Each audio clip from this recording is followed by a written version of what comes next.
Go ahead. You can advance.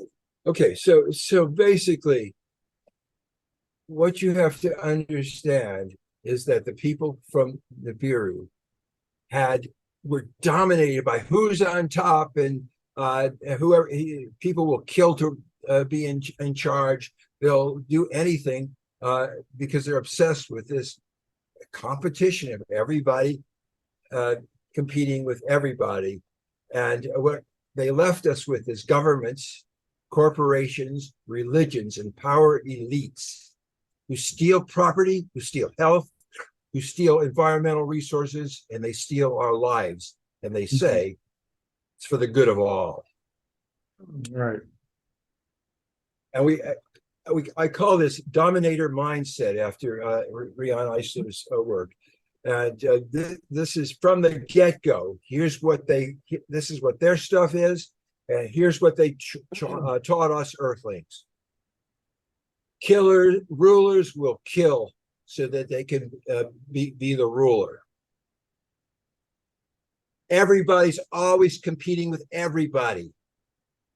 Men boss and put women down, and winners dominate and rule the losers. That's the essence of this terrible system of dominator consciousness.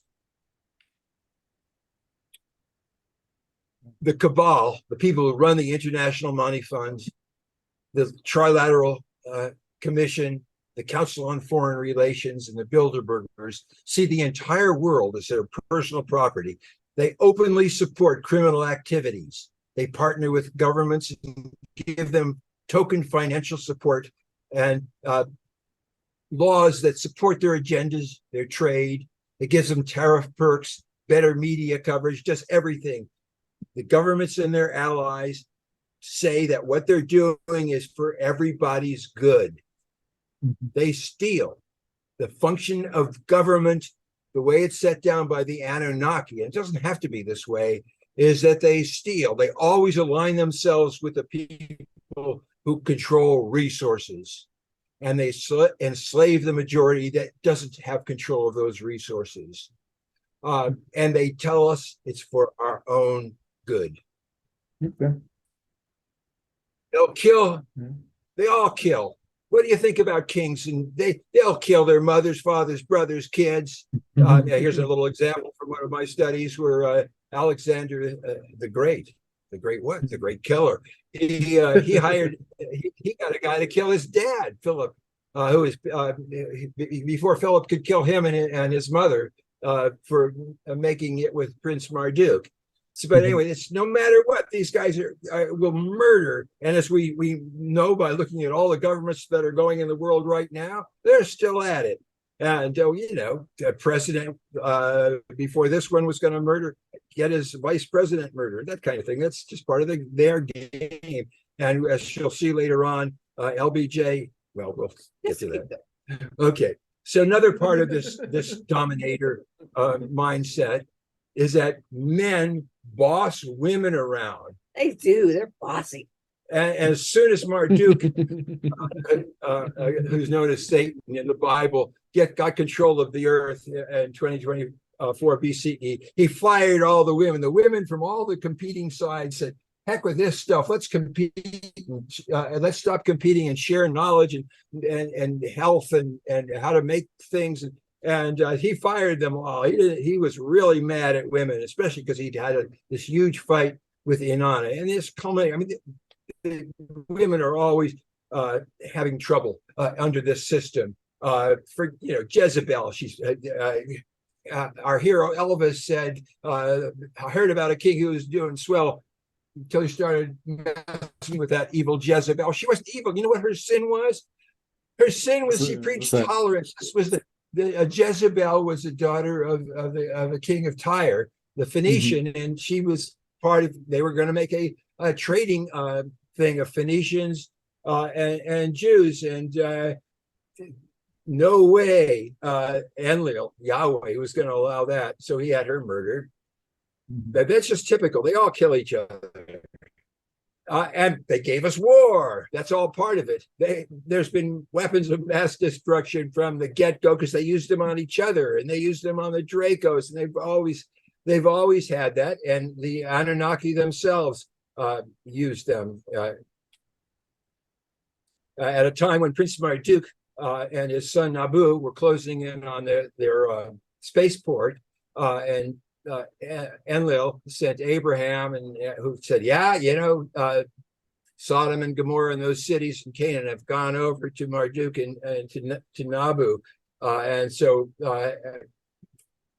the commander, that's Commander Enlil Yahweh, pleaded with Nibiru, "Please let us use the nukes. I know where Enki hit them, and so I've got to stop Marduk, or we won't be able to get off the island. And Marduk is going to first take Earth, and then he's going to come back and take the throne that he believes is his." So he's just begging, "Please, and don't just think of me, Dad. Think about you. This Marduk is a menace." And so, of course, the king said, "Well, sure, you put it that way. Go ahead and nuke him." And so that's what they did. So they did indeed nuke them. First of all, then they nuked the Salt Sea at it became the Dead Sea. They broke the southern bank of it, and it ran out, and it wiped out Zoar and Sodom and Gomorrah, which were Canaanite cities where the Nephilim had settled, and which had gone over to Marduk, and the waters just flooded in. You can see in the drawing here that where the cities were and just how this worked, and that's how you got the Salt Sea. At the same time, another one of their Ninurta, another one of the Anunnaki, bombed the. Here's another picture of the flood coming in on this is all part of the war and use of weapons of mass destruction that we learned from the Anunnaki. Right. And Ninurta obliterated the spaceport. You'll see there's this dark spot. Let's see can you see my cursor there? Anyway, there's this dark spot right there in the middle of the Sinai. That's exactly where they hit. They hit Jerusalem. You can have a pointer. There's your pointer. Oh, right there. See. So, but and they wiped out, and they bombed and Jerusalem's where the commands for the whole airport was. This whole thing was a great big airport. They bombed it all out, and they thought, well, it looks like we got rid of them. But of course, Marduk knew stuff. That was a great scientist. He had prepared fallout shelters, and he told his friend Yima, who's the king of the Persians, "Hey, I want you to build underground cities like Cappadocia would be a good place."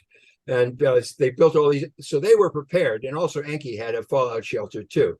But everybody else that was in Sumer, now they're bombing Canaan, and they're bombing, they're bombing Sinai, but they certainly didn't think it was going to get back to them at Iraq. But what happened is there was a nuclear cloud and a nuclear storm from all this bombing with nukes, and it blew over Sumer, and the Anunnaki saw it coming, and they got in their subs and their boats and their Vaimanas and got the hell out of there, except for one Anunnaki. Her name was Bao. She was actually Ninurta's wife, but she stayed with the people of Lagash and helped them in their pain as they died. Everybody died, so that now there's nothing left of Sumer. It's gone, except for Babylon, because Marduk's people were okay. They went in the fallout shelter, and Enki's people were okay in Eridu because they went in their fallout shelter, and Marduk's Persian allies were all okay.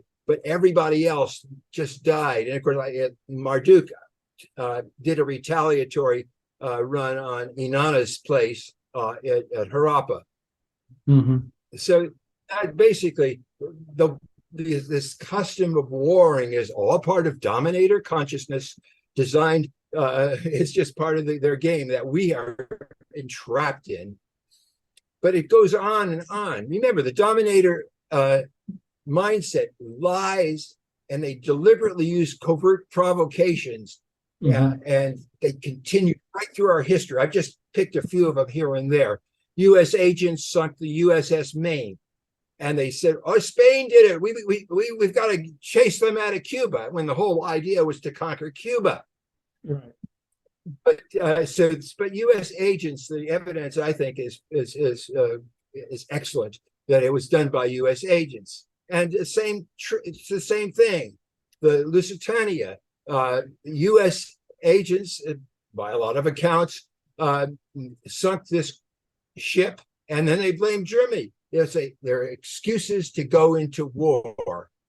That the Anunnaki is a regular part of Anunnaki strategy. So they use war is a big dominator consciousness thing, as are the religions that they propagate. Anunnaki religions get us to addicted to them, and they make sure that we pit ourselves against each other. Moses comes and he kills, and Joshua kill everybody in their path, and then the Crusaders come and they kill all the Jews on the way to the Holy Lands, where they kill lots of Muslims, and the Muslims come back and they kill all the Christians and the Jews. What's this all about? This is about the Anunnaki staying in control by pitting us against each other, so that we never realize that we're being manipulated by this program that we have in our minds by the people that created us, that have trained us, that run things, so that we think that all our leaders are leading us for our good. But it's nonsense. They gave us slavery from the very get-go. We were created. First, we were supposed to be just clones, but we wound up reproducing, and they're into slavery.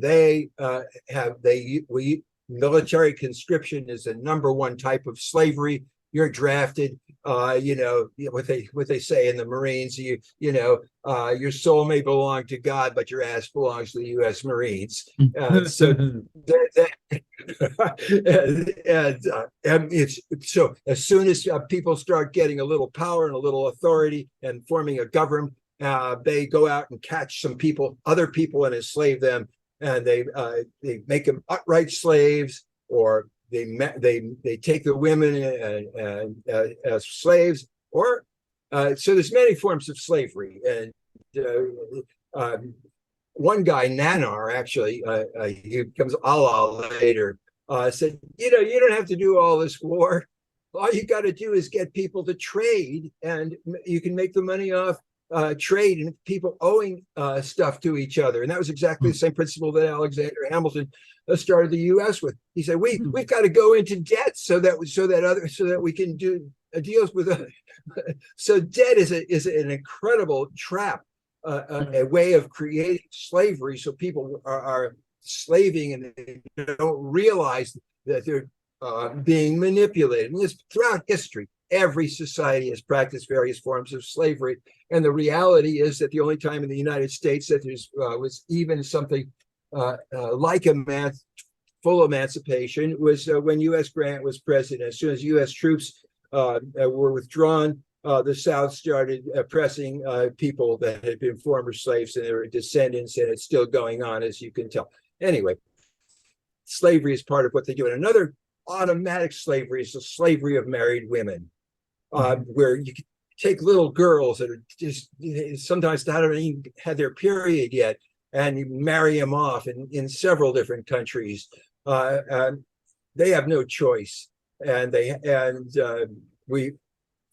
a really the countries that my research shows: Iraq, Nigeria, Afghanistan, Qatar, South Sudan, Saudi Arabia, throughout sub-Saharan Africa and parts of India. Yeah, this is a big type. You ask married women what their life is like. Believe me, it's slavery. There's child slavery too. It's amazing how heavy this is. People steal kids, they sell kids, they force kids to beg, they keep them in cages. In many places, they get little kids and they train them to be soldiers and even fire guns. they send them down in mines in places where little people can fit, but big people can't. And the Persian slaves, they have little kids that all stay on top of waving rugs, crawling around the top. Kids are used as beggars. It's disgusting, and it's still part of this consciousness that dominates in our world.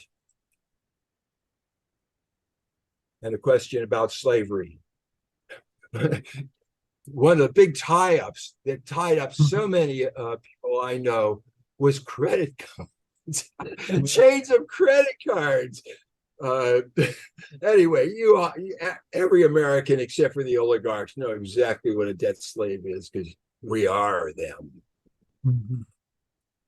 Like I say, the situation has gotten extremely bad in the United States.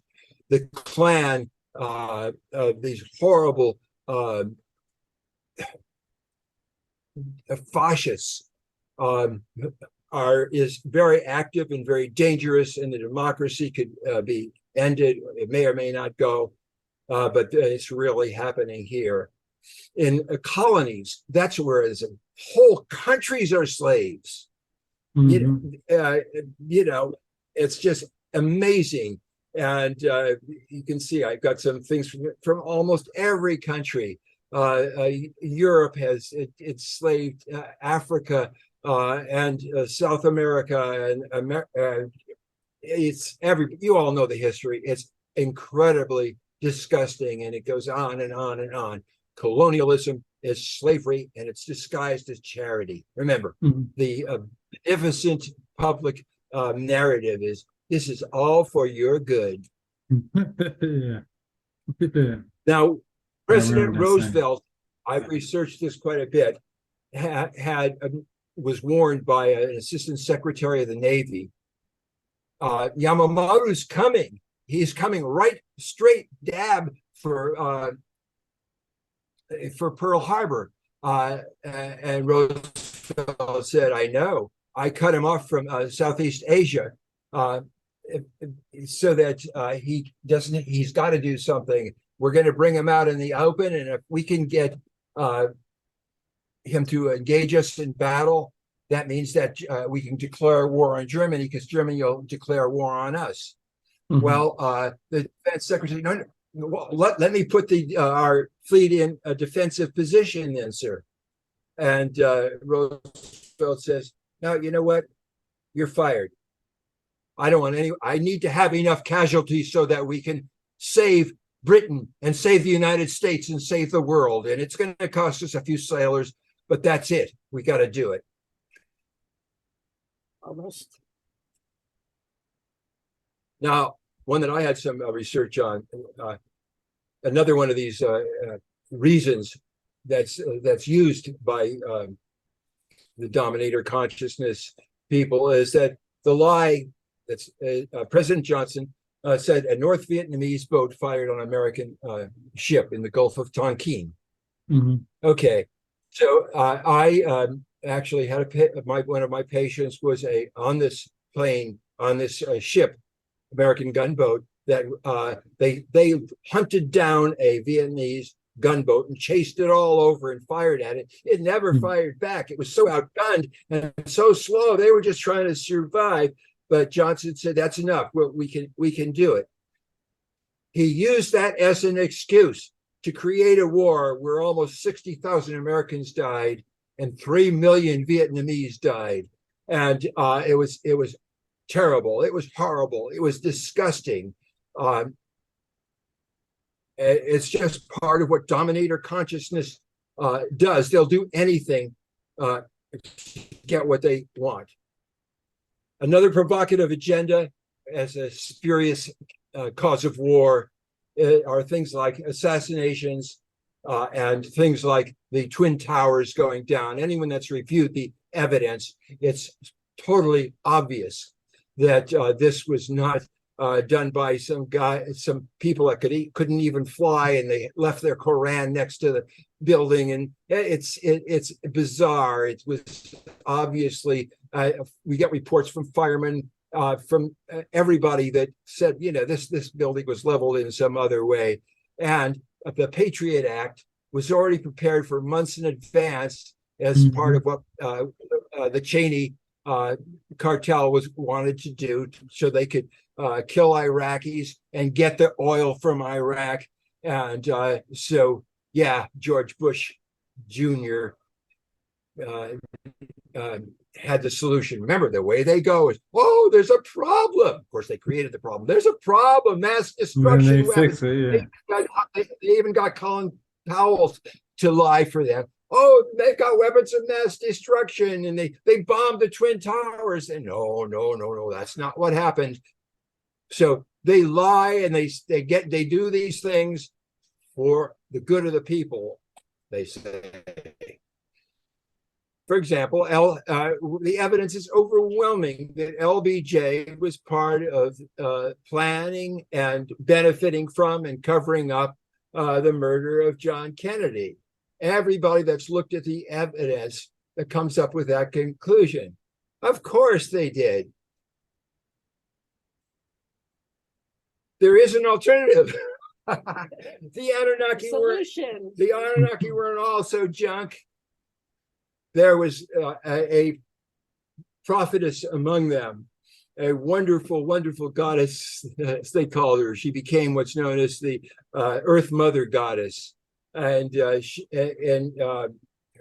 civilization, after Marduk took over, she went back up in Anatolia and Eastern Europe, and she promulgated the worship of the Earth Mother Goddess, and the cities that she founded had partnership. The women held just as high positions as men, and there was no slavery at all per se. And people it's based on commerce. What Allah had been preaching all along is, you don't have to do war, just do commerce. And it came to a flower in Crete, where the Minos, the king, had devised a way to deal with the barbarians, the Minoans, who were coming down from the north in Europe. They were following Marduk in a warlike way. And so what the Minos did is he got the princes and princesses of the kings and queens of this invading Greek group as his guests. They were hostages, really, but they treated them really well, and they formed these teams with the bull. It was two of the hostages, a man and a woman, and a bull, and they all grew up together, and they would put on these things. This gets transferred to be all kinds of things happening. But anyway, but this is really a very, very high civilization. It was wiped out. There was all the boats for the harbor at Knossos had gathered, and there was a Mount Pharaoh went off. It exploded, a volcano right by there, and it sent waves going down the Nile. That's what caused Moses's flooding and receding of the Nile, and it wiped out the Minoan fleet. And these hostages, led by one of them, Theseus, who had become lovers of the head priestess Ariadne, did a slave revolt, and they killed all the nobility. And Theseus dropped Ariadne off on the Isle of Lesbos and went on home to spawn. And I'm talking too much. Jen wants me to go on. Okay. Wrap it up. Last slide. Yeah, we've been on here for an hour, but that's so. That's so I'll do another. I'll do another show sometime, perhaps on the other perspective, where we can go with partnership. But that's the question I leave you with. That's the end of that. Okay. All right. All right. Back free flow chat, then we should wrap this up. Okay.